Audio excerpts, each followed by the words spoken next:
Good afternoon, citizens of the Republic of the Gambia, to those within and outside.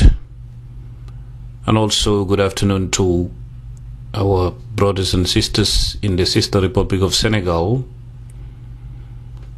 And we are also extending our best wishes to every person or official who is working in tandem with those who want to maintain justice and the true meaning of democracy in the Gambia. This program we are going to present is the one we call our weekend special, which I always do with or in collaboration with my brother Baba Aidara. Indeed, prior to this message that is in English, you have heard his introductory remarks in Wolof. And this is your brother Isa Bokar C. The theme of our program today is a special message to State House, the National Intelligence Agency, prison officers at the Mile 2 Central Prison, and also to the U.S. Embassy or any other foreign official working hard on making sure that the abuse of human rights stops in the Gambia in one way or the other. And to be more precise, we are going to delve into the case of Alhaji Mahmoud Ceesay and Ibu Diop, both of whom are U.S. Gambian citizens. And the reason why we are coming forward today is to bring to the public something that we have received, which is the latest in the case of Diop and Ceesay. And I want the world to be a witness that anything I'm saying here is the truth, the whole truth, and nothing but the truth. And definitely we would ask God or Allah to save us along the way, whilst we continue speaking the truth. The case of Mr. Diop and Ceesay is not an isolated one, and it is not being addressed because we are talking about them, but we are talking about the general image of the Gambia today in the world that has definitely been stained by arrests without warrants, abductions, and then detaining people incommunicado, which is definitely accompanied with severe torture. In some cases, disappearances. And the case of Diop and Ceesay, in all honesty, because I said what I'm going to say here is the truth, the whole truth, and nothing but the truth. That's why, from the word go, when I started airing programs about the case of these two young men in Wolof, the recorded version of those programs can be accessed at the Hello Gambia archives, or if anybody is interested in getting them, you can contact the proprietor of the radio and the journal, who is Baba Aidara. In those programs, it is on record that I've always taken the stand of giving Yahya Jammeh the benefit of the doubt as far as the case of Mr. Diop and Ceesay is concerned. That being the case, he dares not say that I, Isa Bokar C, am out to stain his image for no reason, because I've always given him the benefit of the doubt, and this is not the first time I've done it in other things too.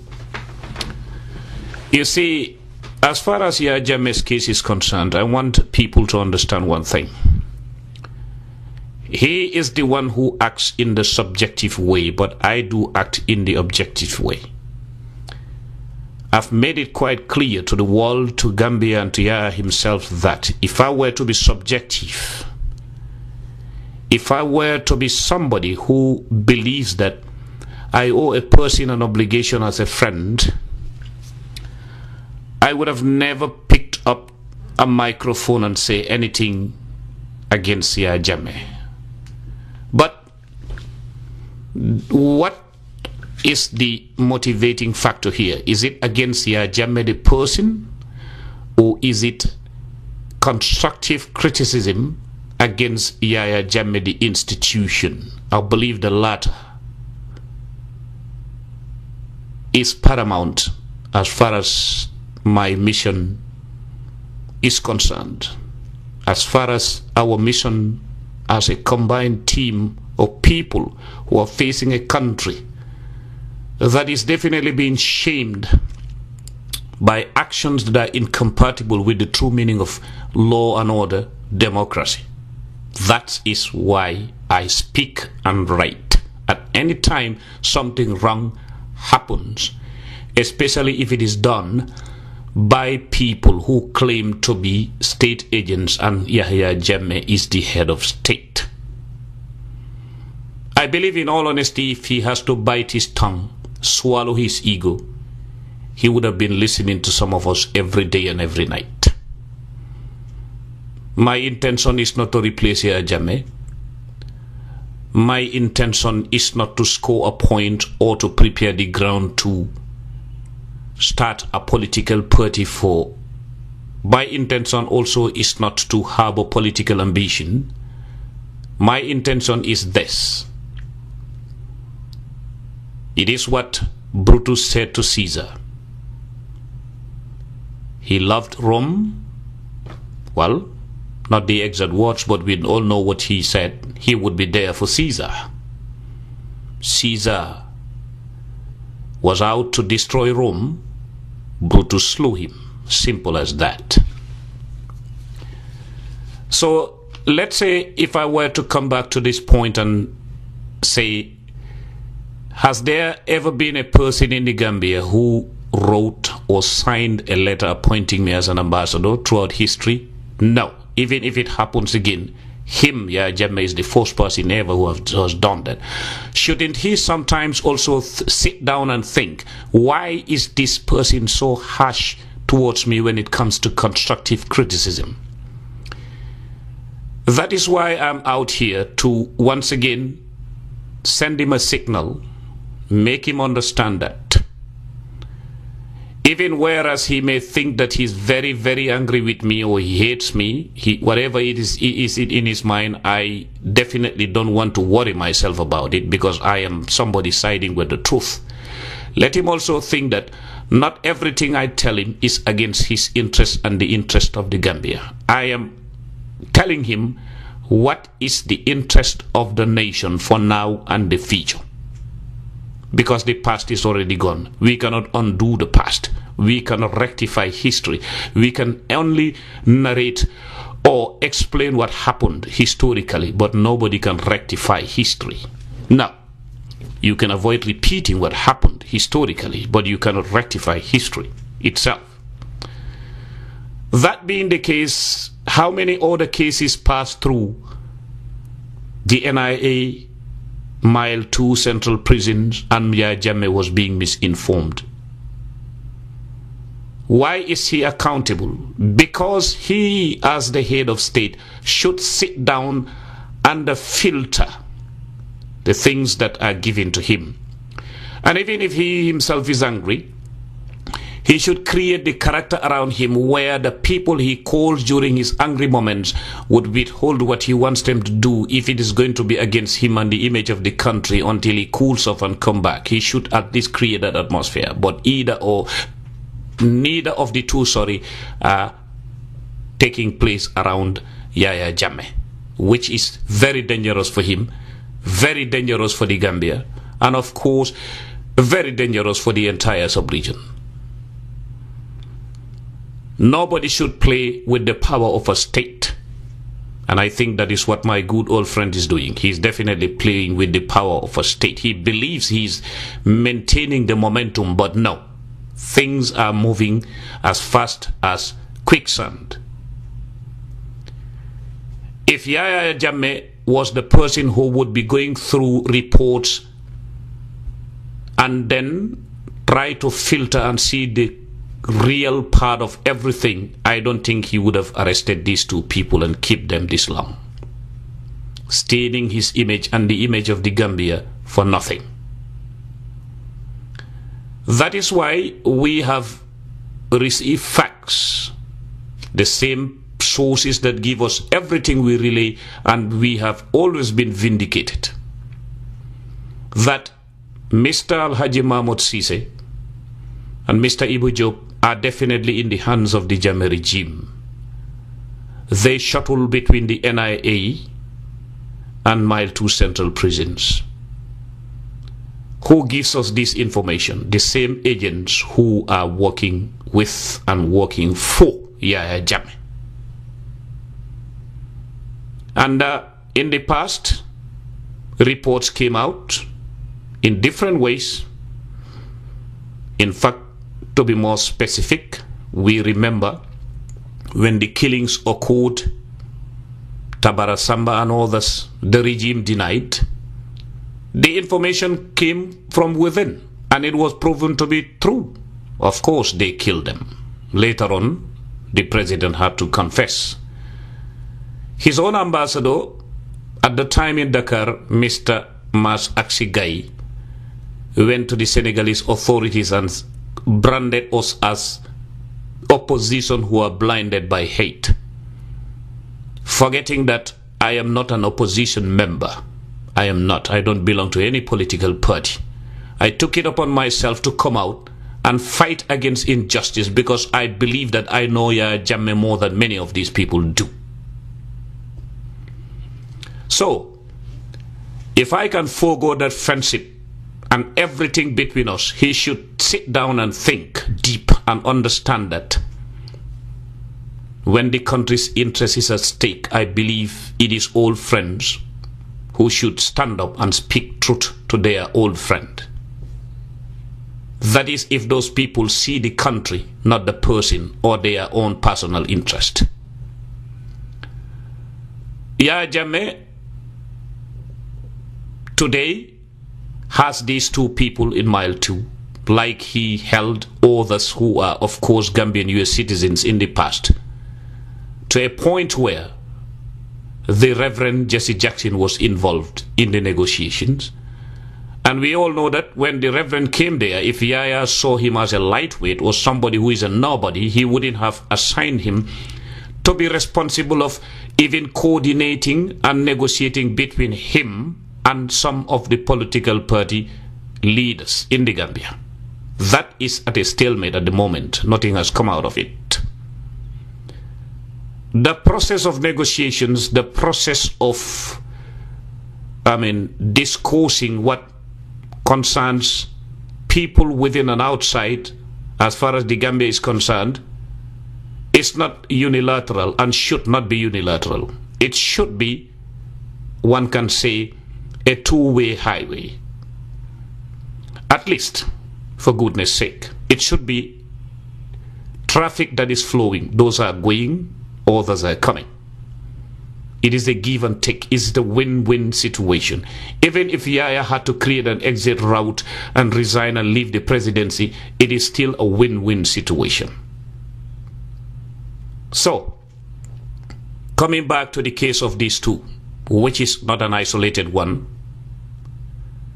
our investigations have led us to a lot of details, and that's why I started with this introduction that Yahya would never dare say that I am being subjective in criticizing him as far as this case is concerned. In fact, I have already said in the open, the recorded versions are there in Wolof.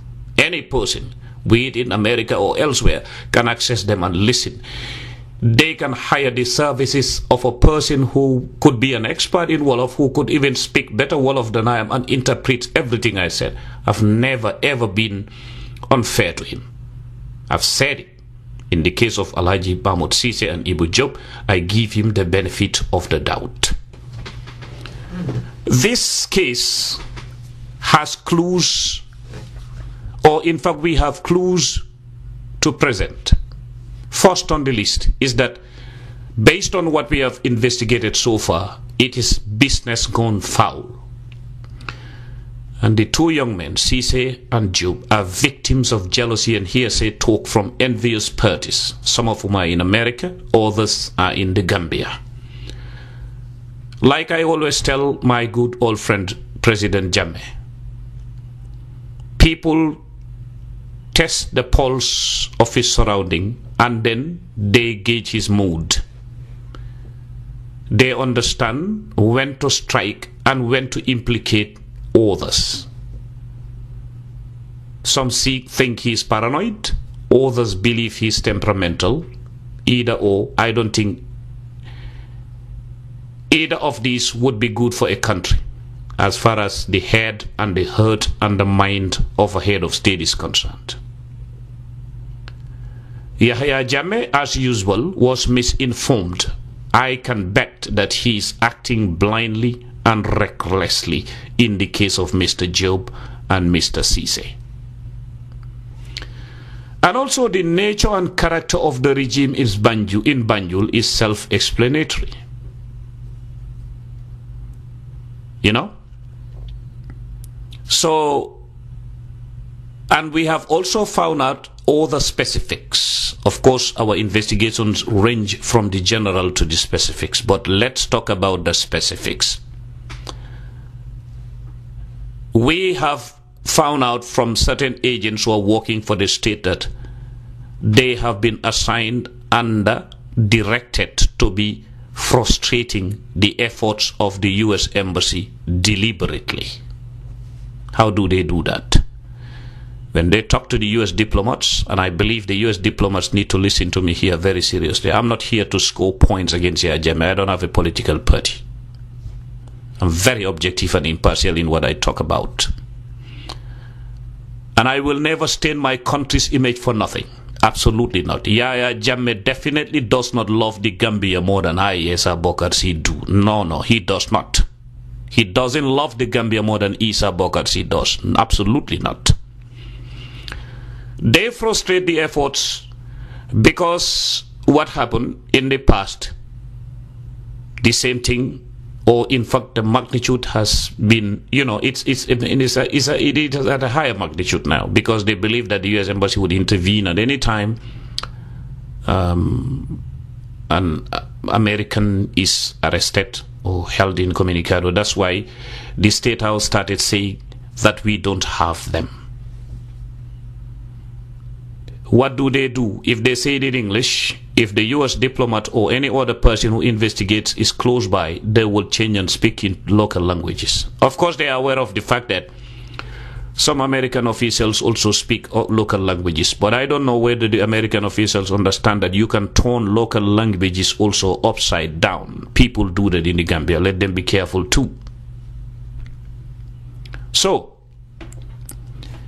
the issue is that the NIA would use other tactics, and it's not a question of trying to stain the image of the regime, but because in Yahya Jammeh's mind he believes that he is a victim of the West and people are working towards overthrowing him here and there, he has assigned some of his agents to be surveying the activities of the U.S. diplomats within the Gambia, and I believe that those people even know that. And then one of the things they do is this. These days, this is what of the agents told me, that as soon as they know the U.S. Embassy officials would be ready to come and visit their detainees, because they did it in the past for others, they will frustrate their efforts by moving that particular person who is detained to another location. For example, if they get a hint or a tip that Al-Haji Mahmoud Cisse is at the NIA and Ibu Job is there, and let's say the counselor or anybody from the U.S. Embassy wants to go and see them, they will move them to another location. That's what they do. As far as I can tell you is that as of today, they are at the Mile 2 the security wing, the maximum security wing. And then why are they kept at the maximum security wing? Sometimes they may be shuttled also from there to the NIA. And I can bet, most likely if they listen to this program, President Jammeh can easily relocate them to Joswang, or even to Sarengai, or even to Janjambure, or even Kanilai. Because what he intends to do now is to frustrate the efforts of the US Embassy to show them that I don't have these people. But unfortunately for him, is that Jammeh has been misinformed. He's acting according to what those people who are in a business gone foul situation have informed him about on their colleagues. This is very unfortunate for a head of state to be so little, so petty. Absolutely. Jammeh should have all the things to do. How can these people be a threat to him? And then what happened? Because the NIA is implicated, they went back to the residence of these people, broke in, stole their things. They, the NIA, do not want these two young men out.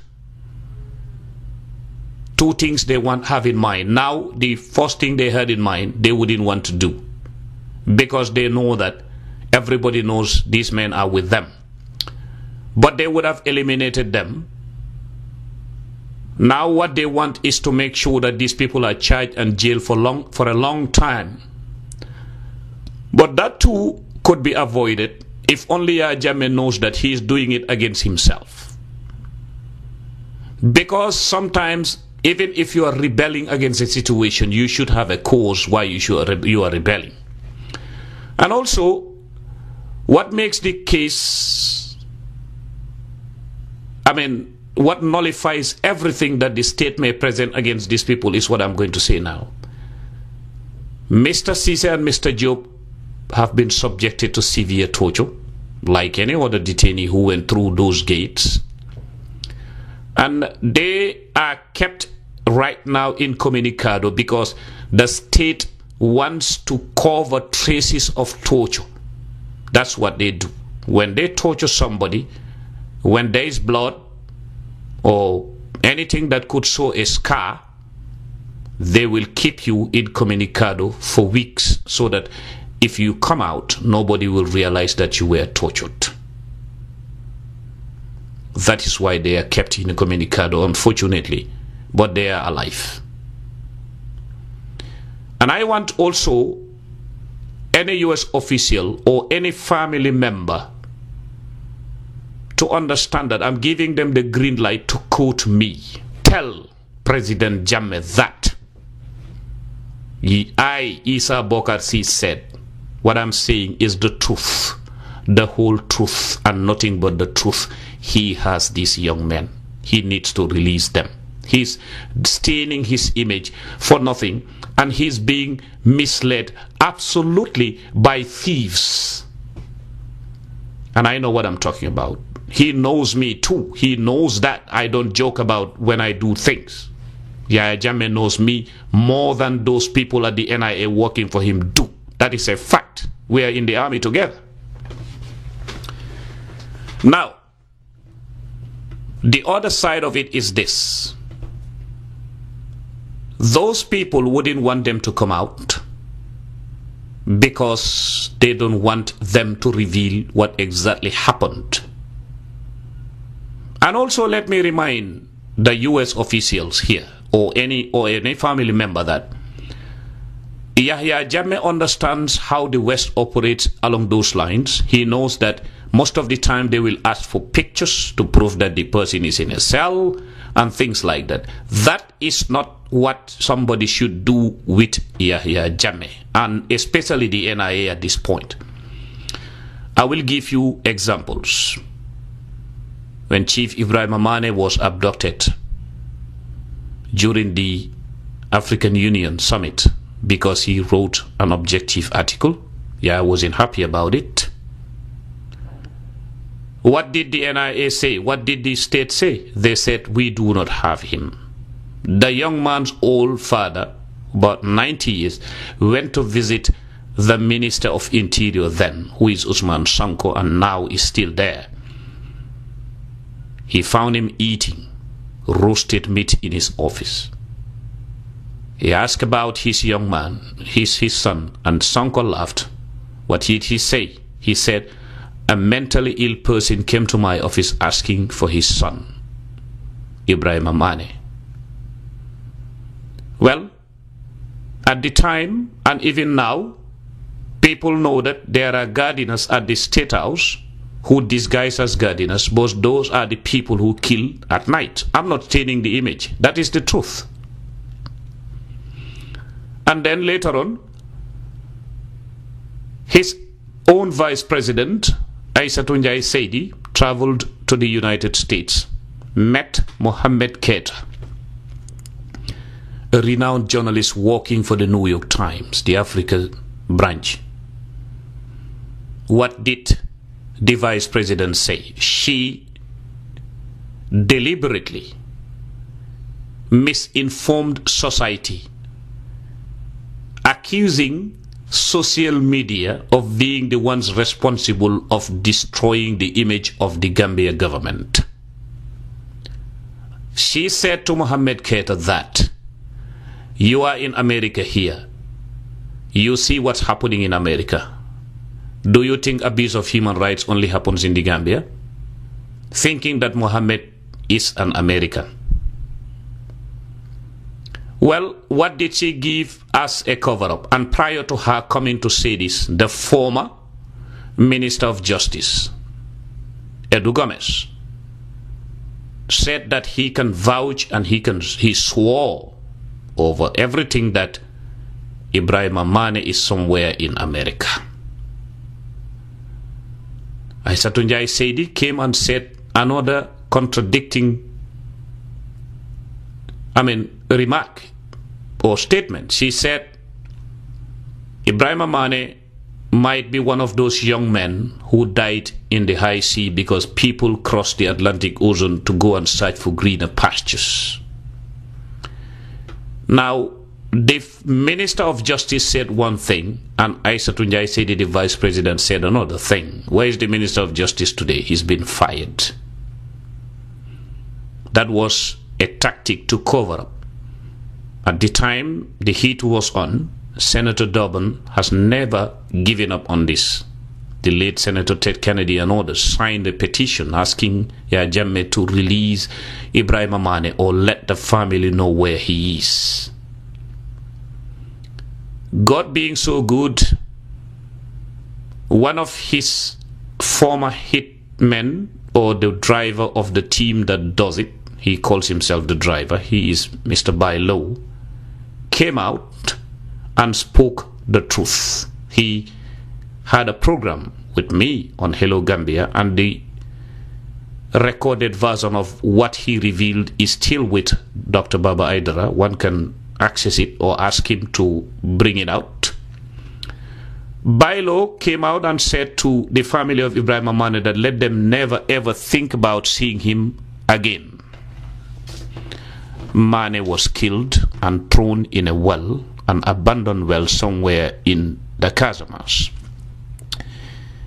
Although gruesome and painful to hear, Mr. Lowe narrated exactly how everything happened. He said the face or the head of Mane and others was covered with hoods, their hands tied, their back, and 4 inches nails were nailed into their heads, and they died painfully and thrown in a well. Well, what makes one believe Mr. Lowe here is this.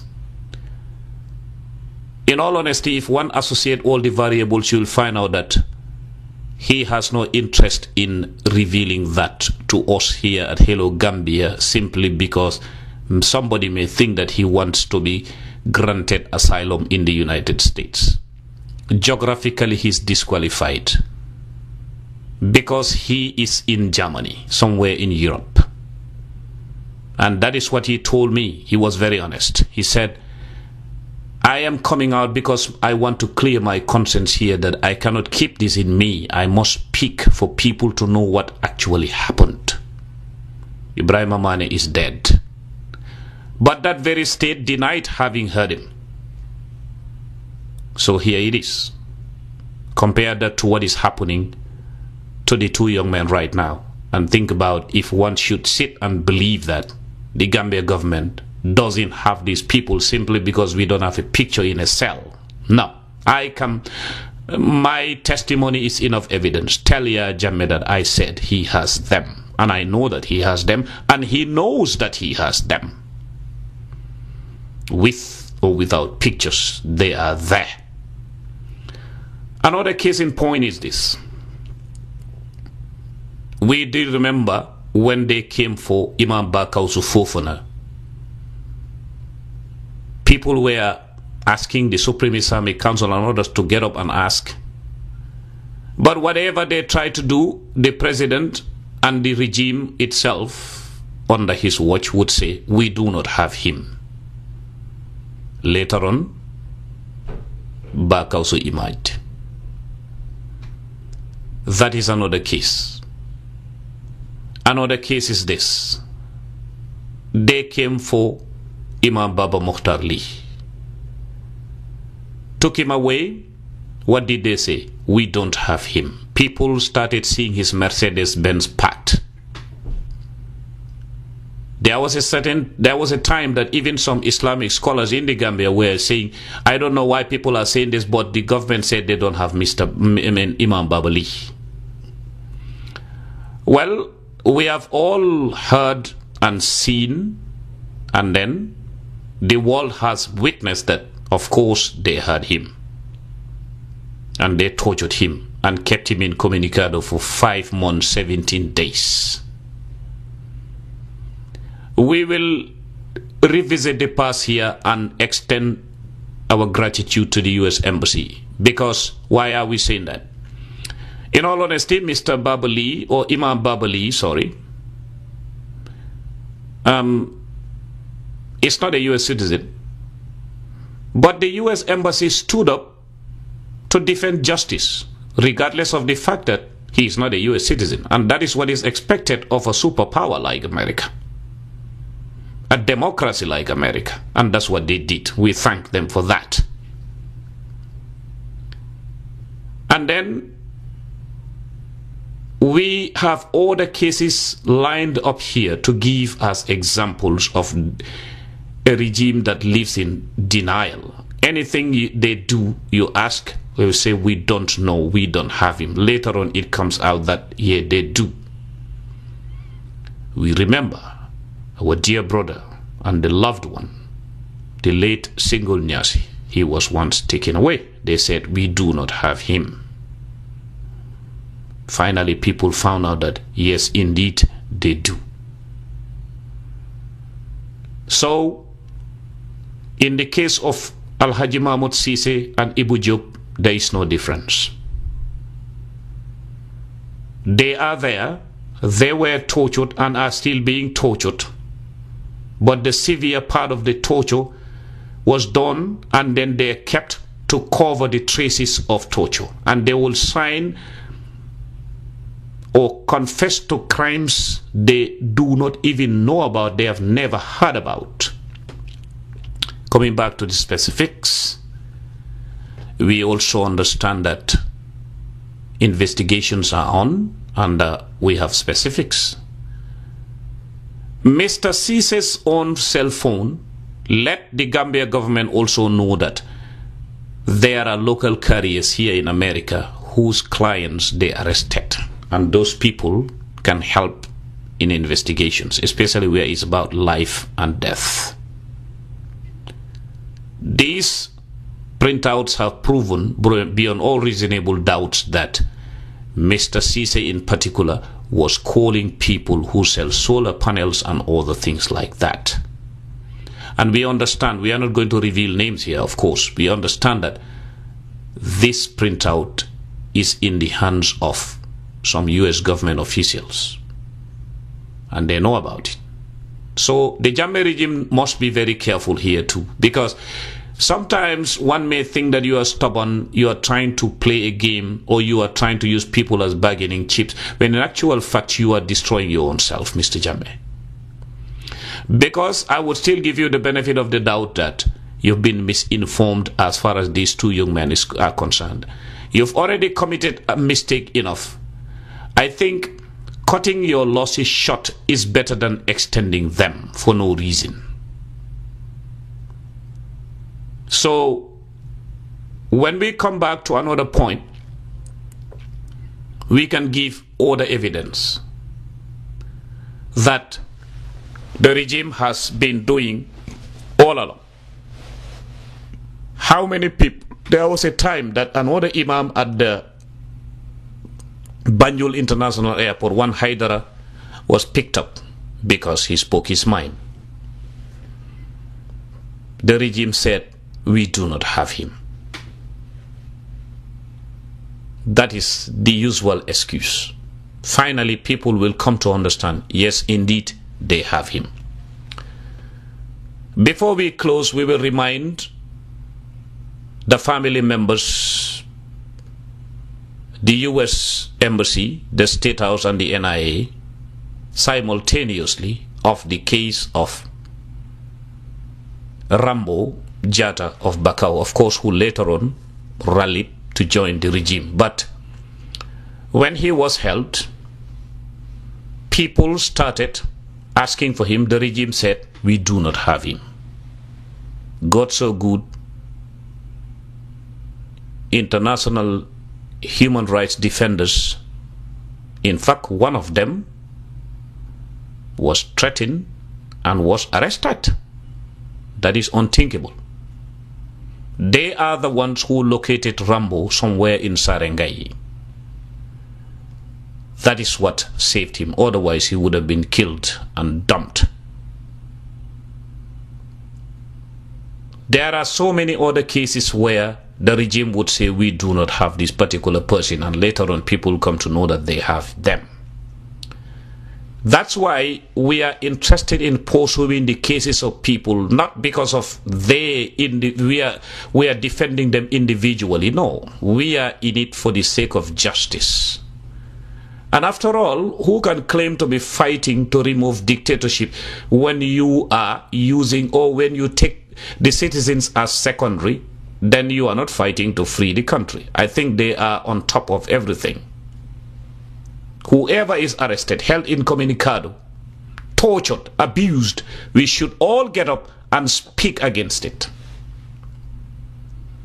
And in all honesty, before we close, I believe one should be objective and say thank you to the efforts being done by the US Embassy. Because if you think about it this way, these two young men were born in the Gambia, came to America, and America is ready to care and share with them the freedom, the liberty, the opportunities, and everything within, to a point where they were given the privilege of becoming US citizens. So definitely if they are arrested today and kept, we wouldn't just say that America doesn't care. Of course. The beginning is what justifies everything that they do care. And also we have to understand that when you are dealing with the complexities in the character of Yahya Jammeh, one has to be always ready to face a brick wall, but be ready to have a hammer also to be hitting it. Like the Chinese philosopher says, however huge a wall is, if you have a hammer and you hit the wall every day once and go back and keep it at least for so many years, one day the wall will fall down. The wall here is not the regime or Yahya Jammeh. The wall here is the wall of misinformation around him, as far as the case of Mr. Mahmoud Cisse and Ibu Job is concerned. And also I don't think Ibu Job will be naive enough to be in the Gambia, because our investigations led us to all those details.